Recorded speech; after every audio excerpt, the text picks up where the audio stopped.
बिस्मिल्लाहिर्रहमानिर्रहीम। अस्सलाम वालेकुम नाजरीन, तारीख की दुनिया में खुश आमदीद। नाज़रीन, वेपन का बिजनेस डर पर चलता है। पाकिस्तान को इंडिया का डर, तो पाकिस्तान नए वेपन खरीदेगा।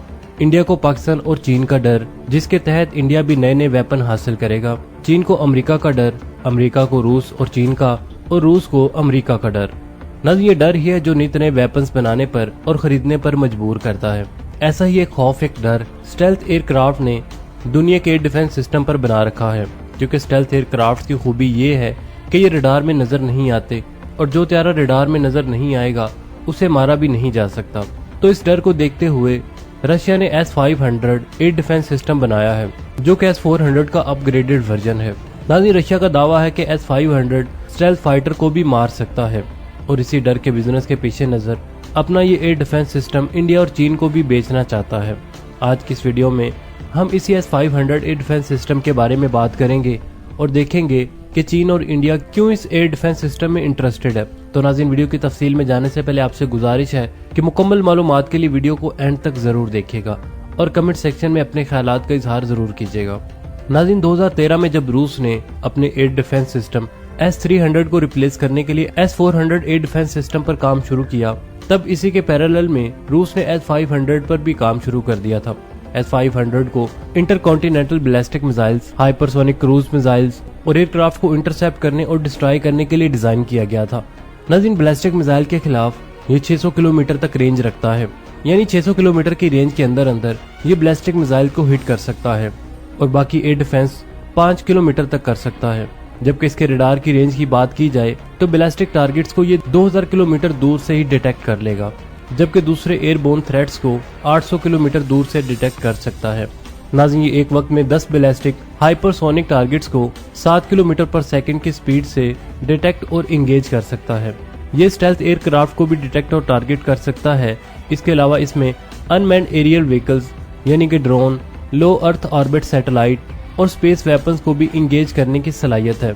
इसका रडार और टारगेटिंग सिस्टम दुनिया का सबसे एडवांस सिस्टम है, और इसका जो रिस्पांस टाइम है वो 4 सेकंड्स है। जबकि इसका जो पिछला वर्जन है जो कि S-400 एयर डिफेंस सिस्टम है, उसका रिस्पांस टाइम 10 सेकंड्स था। नाज़रीन, इस सिस्टम के बारे में कहा जाता है कि ये इलेक्ट्रॉनिक वारफेयर अटैक को भी बआसानी से फेस कर सकता है, और इसके एक सिस्टम की कीमत $2.5 बिलियन बताई जाती है। 2018 में रशिया ने इस सिस्टम को बना लिया था, और 2018 में इसका long range surface to air missile test किया गया था। फिर 4 जून 2019 में इसके न्यू एंटी बैलिस्टिक मिसाइल का लॉन्च टेस्ट किया गया, और फिर जुलाई 2021 में रूस इस सिस्टम की लाइव फायर टेस्ट फुटेज भी पब्लिश करता है। इस सिस्टम का रूस ने अब तक एक ही यूनिट बनाया है, और रशियन मीडिया के मुताबिक इसे 2021 में सर्विस में शामिल कर लिया गया था, और ये इस वक्त मॉस्को की हिफाजत कर रहा है।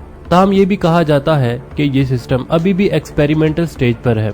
इसकी सीरियल प्रोडक्शन 2025 में शुरू होगी।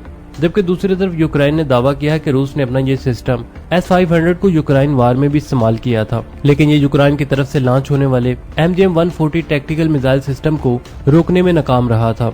नाज़रीन, रिपोर्ट्स ये थी कि S-500 क्रीमिया में डिप्लॉय था, जहां ये एक अहम रशियन बिल्ट ब्रिज की हिफाजत कर रहा था, लेकिन इस ब्रिज को यूक्रेन की तरफ से काफी दफा टारगेट किया गया है, जिसे S-500 नहीं रोक पाया।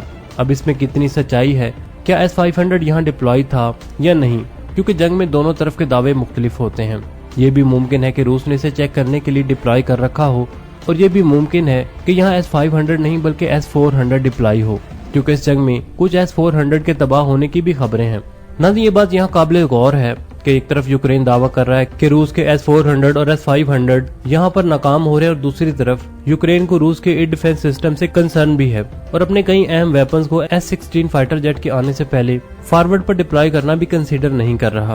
और अगर बात की जाए इंडिया की, तो सितंबर 2021 में रूस के डिप्टी प्राइम मिनिस्टर ने कहा था कि हो सकता है कि इनका S-500 इंडिया खरीदे, और इसे खरीदने वाला पहला कस्टमर बने, और उसकी वजह चीन और पाकिस्तान है। चीन वो जो जिसके पास स्टेल्थ त्यारे मौजूद हैं, और उसके पास हाइपरसोनिक मिसाइल्स हैं, और पाकिस्तान इसलिए कि पाकिस्तान मुस्तकबिल करीब में चीन से 5th जनरेशन त्यारे हासिल करेगा। नाज़रीन, इसके अलावा चीन ने रूस के S-500 में भी दिलचस्पी दिखाई है। चीन रूस के S-400 का भी सबसे पहला कस्टमर था। चीन S-500 से ईस्ट और साउथ चाइना सी को कवर करना चाहता है, जहां इसका दुश्मन जापान, ताइवान और अमेरिकी एयरक्राफ्ट कैरियर है। नाज़रीन, S-500 के बारे में आपको बताते चलें कि रूस का S-500 एक मल्टी लेड डिफेंस सिस्टम है जो कि मुख्तसर, दरमियानी और तवील फासले तक मार करने वाले मिसाइल्स को निशाना बना सकता है। ये निज़ाम बैक वक्त बैलिस्टिक और एरोडायनेमिक अहदाफ का मुकाबला कर सकता है। नाज़रीन, ये निज़ाम हाइपरसोनिक मिसाइल्स का भी मुकाबला करने की सलाहियत रखता है, जो इसे दुनिया का सबसे ज्यादा तरक्की याफ्ता एयर डिफेंस सिस्टम बनाता है। नाज़रीन, दुनिया में मौजूद किसी भी मुल्क के बरक्स रूस ने सरफेस टू एयर मिसाइल बनाने पर दिफाई बजट का एक कसीर हिस्सा खर्च किया है, जिसकी वजह दूसरे जंग अजीम के बाद जर्मनी की रूस पर बेतहाशा बमबारी है। इस बमबारी की वजह से रूस का एक बहुत बड़ा हिस्सा तबाह हुआ। अगर उस वक्त रूस के पास कोई कमजोर सा भी एयर डिफेंस सिस्टम मौजूद होता तो रूस और जर्मनी के दरमियान होने वाली जंग का नक्शा कदरे मुख्तलिफ होता। दूसरी वजह रूस के एयर डिफेंस सिस्टम पर बेतहाशा खर्च करने की वजह अमेरिका है, जिसके जासूस लड़ाका जहाज और लॉन्ग रेंज बम्बर से रूस को हमेशा से ही खतरा रहा है। इन तमाम वजूहात की बिना पर रूस ने इस बात का फैसला किया कि अब इसे अपने वतन के दिफा के लिए एक बेहतरीन और एक जदीद एयर डिफेंस सिस्टम बनाना ही होगा। और रूस का ये फैसला बहुत जल्द ही रंग ले आया और रूस ने उस वक्त के हिसाब से अपना पहला एयर डिफेंस सिस्टम S-300 बनाया, जिसने रूस को दिफाई मैदान में अपने पांव पर खड़ा किया। लेकिन अमेरिका को शायद रूस की काबिलियत पर शक था और रूस के ऊपर से अपने जासूस सियारे उड़ाना शुरू कर दिए। अमेरिका का ख्याल था कि इसका जासूस जहाज 70,000 फीट बुलंदी पर आएगा, जिसकी वजह से इसको कोई नुकसान नहीं पहुंच सकेगा। तब अमेरिका की ये कैलकुलेशन गलत साबित हुई और रूस ने अमेरिका का एक जहाज मार गिराया जो कि रूस के ऊपर से गुजर रहा था। नाज़रीन, इस जहाज को तबाह करने के लिए रूस ने S-300 का इस्तेमाल किया। नाज़रीन, इसके बाद रूस ने अपने इस एयर डिफेंस सिस्टम की इतनी मार्केटिंग की कि इस एयर डिफेंस सिस्टम की मांग पूरी दुनिया में बढ़ गई और देखते ही देखते इसको कई एक ममालिक ने खरीदना शुरू कर दिया। इसके बाद रूस ने S-200 बनाया, जिसके बाद इससे ज्यादा पजीराई ना मिली। इसके बाद रूस ने अपना S-300 एयर डिफेंस सिस्टम बनाया, जिसे एक बार फिर से दुनिया ने सराहा और कई एक ममालिक ने इसे खरीदा भी और कई एक ममालिक आज भी इसको इस्तेमाल कर रहे हैं।